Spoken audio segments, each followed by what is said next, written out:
Día 12 de mayo. El siervo de Dios, Balbino del Carmen. En el pueblecito de Fresno, cerca de su capital, Ávila, nació este siervo de Dios el 7 de marzo de 1856, siendo sus padres Lorenzo Sánchez y Balbina Mayorga. Honrado matrimonio que, si no estaban sobrante de los bienes de la tierra, de los del cielo estaban colmados. Pusiéronle por nombre Alfonso Tomás. Sus padres no vieron en su niño al crecer cosas extraordinarias, pero veían en él cosas que no veían en los otros. Nunca olvidó el día de su primera comunión, en cuya fecha comenzó a amar más a Jesucristo y a su Santísima Madre, rezándola todos los días el Santo Rosario. Al levantarse todos por la mañana, su cristiano padre dirigía el ofrecimiento de las obras, leyendo acto continuo algún punto de meditación sobre la pasión del Señor, el cual meditaban por espacio de un cuarto de hora, y terminado daban principio a los quehaceres ordinarios. A la edad de 11 años, recibió el sacramento de la confirmación, caminando desde entonces de virtud en virtud. Su padre ejercía el oficio de sacristán y su hijo el de monaguillo, que lo hacía angelicalmente. Siempre que podía se quedaba en la iglesia acompañando a Jesús sacramentado. Si los otros niños faltaban al respeto en la iglesia, era la única vez que los acusaba para que sufrieran corrección. En la misma iglesia, como sitio más seguro, guardaba unas disciplinas con las que castigaba su inocente cuerpo.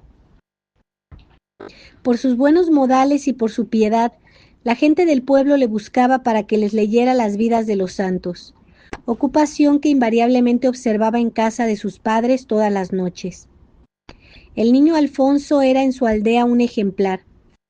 En unos exámenes públicos que, con asistencia del gobernador de la provincia, efectuaron los niños de Fresno, se llevó el premio honorífico el niño Alfonso. Sus padres, en 1879, llevaron a su hijo a presenciar las fiestas de la Santa a Ávila. Y al regreso, decididamente, dice a sus padres que él quiere ser fraile como los frailes de la Santa. Para probarle, trataron de disuadirle, pero él siempre permanecía en su intento. Se hizo público en el pueblo su deseo y los otros niños le sacaron coplas para zaherirle. Pero él, sin inmutarse, les decía: sí, sí, decid lo que queráis. Desde entonces, todos los domingos iba a la Santa para confesarse y comulgar, y su madre le entregaba unos cuartos para que desayunara, e íntegros se los devolvía a su regreso. Sus padres le pusieron a estudiar el latín con el párroco de Muñopepe, distante 6 kilómetros, y en los 3 años que le duró la clase lo mismo, en los días duros del invierno que en los calurosos del verano se les anduvo a pie sin faltar. Impuesto en el latín, en 1881 ingresó en la orden en el noviciado de Larrea, tomando el nombre de Balbino del Carmen. Al despedirse de su madre, ésta lloraba y el animoso joven le dice: no llore, madre, no llore, que el que consigue lo que desea tiene la dicha completa. El 29 de enero comenzó su noviciado, del cual se puede afirmar que no salió nunca, ya que todos los días de su vida los ajustó a observar escrupulosamente todas las leyes, fundamentando su perfección, no en hacer cosas extraordinarias que llamaran la atención, sino en la labor cotidiana y no interrumpida de las más exquisitas virtudes. De aquí la observancia que tuvo en las más pequeñas ceremonias, su pronta obediencia, su humildad sin afectación, su caridad y bondad en palabras y acciones, su pobreza, su desprendimiento de las criaturas y su pureza de alma que le hacían estar recogido en Dios y mortificado en sus actos. Pasado el año de noviciado, hizo su entrega completa a Dios por medio de los votos religiosos, siendo trasladado en el mes de febrero al Colegio Filosófico de Burgos. La presencia de Dios habitual en él no fue interrumpida, por lo que pronto sus condiscípulos echaron de ver los dones celestiales que su alma atesoraba. Más que estudiante, daba la sensación de ser fervoroso novicio por su exactitud en la obediencia, por su modestia y por la práctica de sus virtudes monásticas. Después pasó a estudiar la teología al convento de Alba de Tormes y terminada fue ordenado de sacerdote. Ya sacerdote no olvidó que un verdadero carmelita tiene que día y noche meditar en la ley del Señor, y aunque tenía que verse precisado a tratar con seglares, no olvidaba el consejo de nuestra Santa Madre cuando dice: traten poco con seglares, y esto para bien de sus almas, por lo que nunca salía del convento si no era precisado para cumplir su ministerio. Su recogimiento era tal que daba la sensación de haber formado en él segunda naturaleza. Los lugares donde indefectiblemente se le encontraba era o en la celda o en el coro. Aquí haciendo oración y en la celda, o leyendo libros provechosos u orando. Nunca leyó periódicos y la única novela que leyó y de lo cual vivió apesadumbrado toda su vida fue Fabiola o La iglesia en las catacumbas. Al llegar a dar ejercicios a alguna comunidad de religiosas, la primera advertencia era que le pusieran la cama de tablas como en el convento, y si no se la ponían, dormía en el suelo.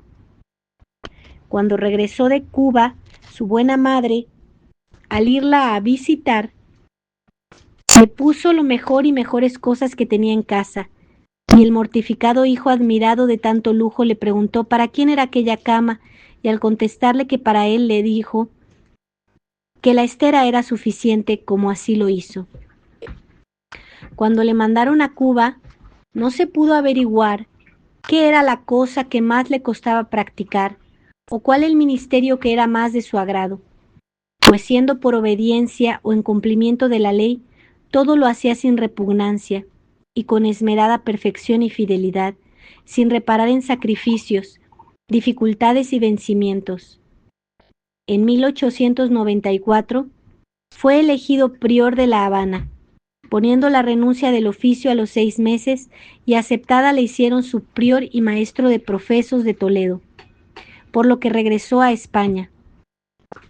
Tanto cuando fue elegido de maestro de novicios en diferentes ocasiones, como de maestro de profesos, se esmeró en que la juventud a él confiada se empapara del espíritu carmelitano, enseñándoles más con el ejemplo que con las palabras, siendo el primero en la más estricta observancia, y que no llevaran vida rutinaria, sino vida de amor, y que por amor de Dios practicaran con alegría lo que habían profesado. Se esmeraba en que el oficio divino se rezara con pausa y fervor. Cuando era huésped de algún convento, nunca se dispensaba de la asistencia al coro. Celebrado el capítulo en 1897, le volvieron a mandar a Cuba, pero habiéndole elegido en 1898 prior de Toledo, precisó volver a España. En 1900 fue electo en segundo definidor y maestro de novicios. Era devotísimo de la Virgen Santísima y siempre la llamaba Nuestra Inmaculada Madre. A sus novicios inculcábales gran devoción y confianza en su patrocinio, y que la honraran con algún pequeño obsequio, como que rezaran un Ave María si por la noche despertaban, o que durante el día le dedicaran una coronita de 12 actos, 3 de amor, 3 de humildad, 3 de gratitud y 3 de mortificación. En 1912 le eligieron por provincial, recibiendo tal confusión que, puesto de rodillas, suplicó le eximieran de semejante cargo, no sintiéndose capaz de desempeñarlo, y que le dejaran ir al desierto, que para eso sí se encontraba con fuerzas. Terminado el oficio, le hicieron maestro de novicios, y después volvió a ser elegido sucesivamente prior de Ávila y Toledo, y en 1924 es elegido en primer definidor. La vida en estos últimos años era de gran perfección, a pesar de las cruces y sufrimientos amargos que tuvo que soportar. Sus achaques y vejez no le excusaban de procurar para sí y para los demás lo más perfecto, y en las reuniones capitulares clamaba para que no decayera el espíritu de oración y el retiro, y el no tratar mucho con los seglares, afirmando que este trato aseglara a los religiosos y desedifica a los seglares. En 1930 quedó libre de prelacías, pudiéndose dedicar a la perfección en la vida oculta de santidad. La persecución religiosa contra la Iglesia y las órdenes religiosas se desencadenó en 1930 con la implantación de la República, y cuando algunos días más arreciaba, se vieron precisados los religiosos a abandonar el convento, por temor a los desmanes de las turbas demagógicas contra las personas consagradas a Dios. Residía en Ávila el bendito padre Balbino y se refugió en el Hotel París, cuyos dueños eran parientes suyos. Pusiéronle cama regalada, la que no usó, siendo de gran edificación tanto a los dueños como a la servidumbre. En las solemnes fiestas celebradas en 1933 en Ávila a nuestra Santa Madre, no encontrándose con fuerzas para acompañar a la Santa en su traslado a la catedral, pidió permiso al padre prior para presenciarla desde una de las ventanas, lo que le fue concedido. Pasadas las fiestas, el agradecido padre fue a la celda del padre prior para manifestarle su agradecimiento al permiso concedido, y a la vez le dijo, suplicándole reserva, que al regresar la procesión con la imagen de la Santa, le había dirigido una mirada tan de madre que le había electrizado y que había oído interiormente: no tengas pena por no haberme acompañado. Yo te acompañaré en tus últimos días, y en tu muerte también habrá música. Dirigía a las carmelitas descalzas, y con frecuencia en las pláticas que les echaba les recordaba los 3 vuelos del alma religiosa. El primero, desde el mundo al claustro. El segundo, desde el claustro al corazón de Dios. Y el tercero, desde el corazón de Dios a la bienaventuranza. Este último estaba para dar en breve él. Un amago de congestión cerebral hizo que le visitaran los médicos, los cuales diagnosticaron de grave la enfermedad. Pero así todo seguía en lo que podía los actos comunes. Pero en el mes de abril, curándole el enfermero las piernas, notó en el pie unas manchas negras, lo que dijo al superior, y éste mandó avisar al médico, y examinándole vio que la gangrena se había presentado. Aún así, con gran trabajo, continuó celebrando la Santa Misa hasta el día 4 de mayo, en que la enfermedad se había apoderado ya de todo él, siendo los dolores horribles, aunque su paciencia era más admirable. Al parecer el día 9, fiesta de la Ascensión, amenguaron los dolores, y temiéndole sobreviniera algún síncope, determinaron darle el santo viático. Noticia que recibió con mucho agrado. Antes de subirle el Santísimo, entró en su celda el padre prior y lo encontró sentado en su pobre cama y con el rostro muy encendido, y preguntándole la causa con sencillez le contesta: ¿pero qué hora es? No sé dónde he estado.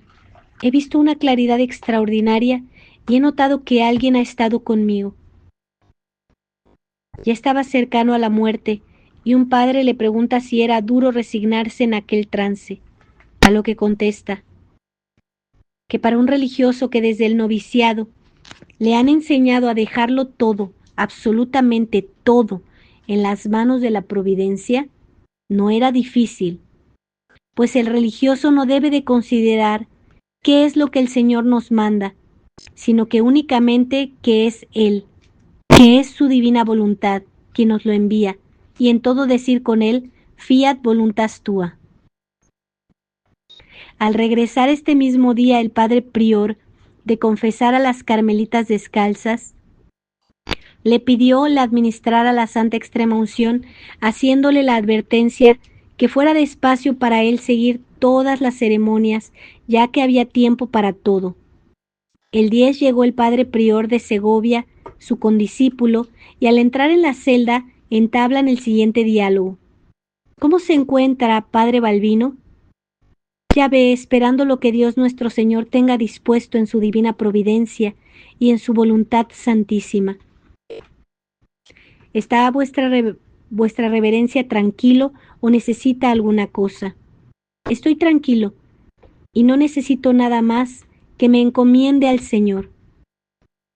Ya sabe que esto siempre lo he hecho, pero ahora lo haré más especialmente para que el Señor le conceda la salud si le conviene, y si ésta fuera el último tiempo de su vida, para que consiga una santa muerte. Gracias por todo y que en todo se cumpla la voluntad de Dios. Haga muchos actos de amor de Dios y de confianza en la bondad y misericordia de Dios nuestro Señor y de nuestra Santísima Madre del Carmen. Les amo y en ellos confío. La última vez que recibió a Jesús sacramentado con el fervor de un ángel fue el 11 de mayo. A las 12 tocaron la campana para el rezo del Regina, que con devoción seráfica rezó, y después entró en estado preagónico.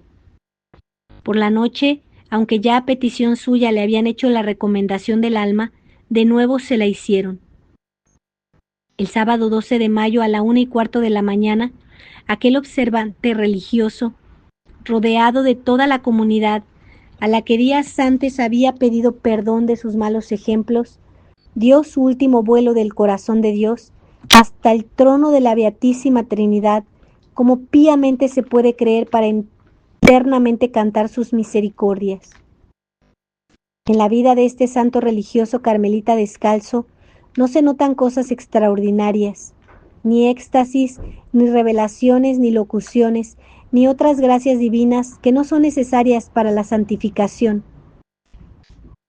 Se perfeccionó en la vida ordinaria, pasando muchas veces sus meritorias acciones desapercibidas aún para los mismos religiosos que con él convivían. Es el religioso que se santifica obedeciendo y resignándose en todo a la voluntad de Dios, cargando sobre sus hombros cada día la pesada cruz de la observancia y sufriendo el continuado martirio de una vida de sacrificios y privaciones. Acaeció su muerte el 12 de mayo de 1934, cuando contaba 78 años de edad y 52 de carmelita descalzo. Siervo de Dios, Balbino del Carmen, rogad por nosotros. Siervo de Dios, Balbino del Carmen, rogad por nosotros. Siervo de Dios, Balbino del Carmen, rogad por nosotros. Ave María, Ave María Purísima, sin pecado concebida. En el nombre del Padre, y del Hijo, y del Espíritu Santo. Amén.